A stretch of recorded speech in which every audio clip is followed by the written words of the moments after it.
ये वीडियो बिल्कुल एक आम आदमी के लिए है। आप जब अपना पहला या फिर दूसरा एसी परचेज करते हैं तो आपको कुछ ऐसे जार्गन्स, कुछ ऐसे वर्ड या फिर कुछ ऐसे टर्म का सामना करना पड़ता है एसी परचेज करने के दौरान, जो कि आप पहली बार सुनते हैं या फिर आपको उस चीज का आइडिया नहीं होता है। जैसे रेटिंग हो गया, कंडेंसर हो गया, वारंटी हो गया, स्मार्ट एसी हो गया, फिल्टर वाला एसी हो गया, स्प्लिट एसी हो गया, विंडो एसी हो गया। ये सारे जो मेन टर्म्स है वो मैं आपको एक्सप्लेन करूंगा। वीडियो बहुत ही स्वीट एंड सिंपल होने वाला है। विंडो एसी और स्प्लिट एसी में तो डिफरेंस आप में से बहुतों को पता होगा, लेकिन फिर भी यहाँ पे मैं आपको ये बता दूं कि विंडो एसी एक सिंगल यूनिट है जहां पे ये आपको इंडोर और आउटडोर यूनिट एक बक्से के अंदर पैक रहता है।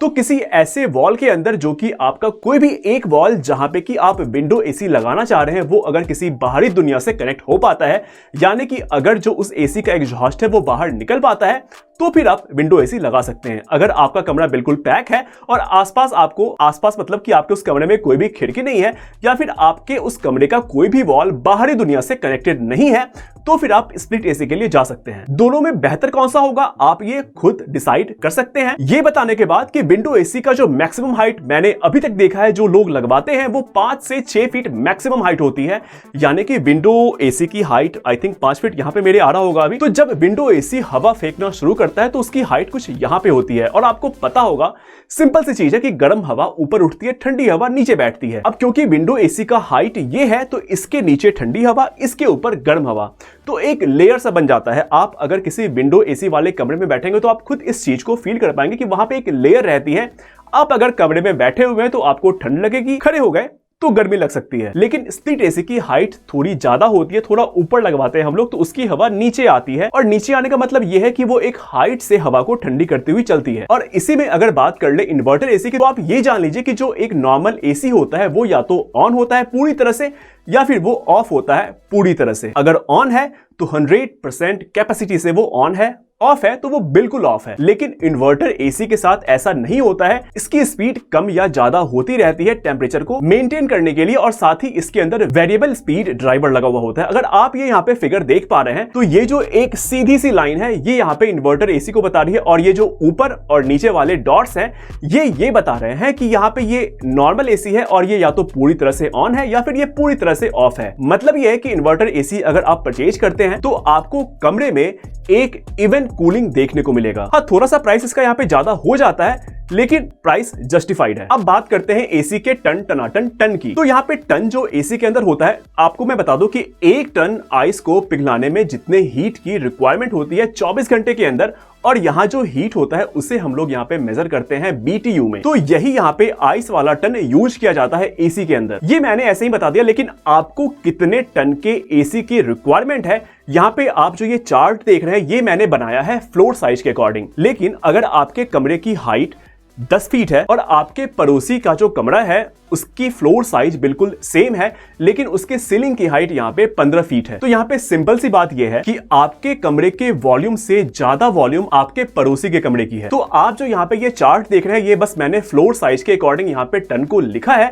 लेकिन अगर आपके कमरे के सीलिंग की हाइट ज्यादा है या फिर आपके कमरे के किसी एक वॉल पे डायरेक्ट सनलाइट आ रहा है या फिर आप टॉप फ्लोर पे हैं या फिर आपका घर सिंगल फ्लोर का है, अगर इनमें से किसी भी कंडीशन के अंदर आपका कमरा आ रहा है तो यहाँ पे दिए गए मतलब इस चार्ट में दिए गए टन के अंदर आप अपनी तरफ से 0.5 टन ऐड करके रिक्वायर्ड एसी टनेज को निकाल सकते हैं। है ना ये बहुत ही सिंपल।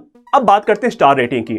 देखिए अगर मैं बहुत ही सिंपल से वर्ड में बोलूं 3 स्टार एनफ है आम जनता के लिए, लेकिन जब आप परचेज करने जाएंगे या फिर आप किसी से पूछेंगे तो ये बोलेंगे कि आप अगर ज्यादा रेटिंग का एसी परचेज करते हैं तो आपकी इलेक्ट्रिसिटी बिल जो है वो कम आती है। लेकिन आप अपनी तरफ से यहाँ पे अगर थोड़ा सा रिसर्च करते हैं तो आपको यहाँ पे ये दिखेगा कि जैसे जैसे रेटिंग बढ़ती है वैसे वैसे एसी की प्राइस भी यहाँ पे बढ़ती चली जाती है। इसका मतलब यह है कि जो आप बिजली बिल बचाते हैं एक्चुअल में वो बचता नहीं है, आप उसके लिए एक सिंगल अमाउंट एसी को परचेज करने के दौरान ही पे कर चुके होते हैं। और वहीं अगर कम रेटिंग वाले एसी को आप परचेज करते हैं तो वही अमाउंट आप थोड़े थोड़े समय पे देते रहते हैं इलेक्ट्रिसिटी बिल के थ्रू। तो मेरे अकॉर्डिंग यहाँ पे पैसे आपके बहुत ज्यादा बचते नहीं है, बस ये होता है कि आपको फील नहीं होता है। अगर आपको एसी यूज करना है 12 से 15 घंटे के लिए 24 घंटे के अंदर तो फिर आप 3 स्टार रेटिंग वाले एसी को परचेज कर सकते हैं। लेकिन अगर आपका यूज जो है वो आपको 15 से 18 घंटे तक का है तो फिर आप ज्यादा रेटिंग की तरफ जाइए। अदरवाइज 3 स्टार रेटिंग आम जनता के लिए बिल्कुल सही है। अगला यहाँ पे दिखेगा कंडेंसर को लेकर कि कॉपर वाला हो या फिर एल्यूमिनियम वाला हो, तो आप कॉपर वाला परचेज करें, क्योंकि एल्यूमिनियम वाला आपको थोड़ा सस्ता पड़ सकता है, लेकिन आपको ये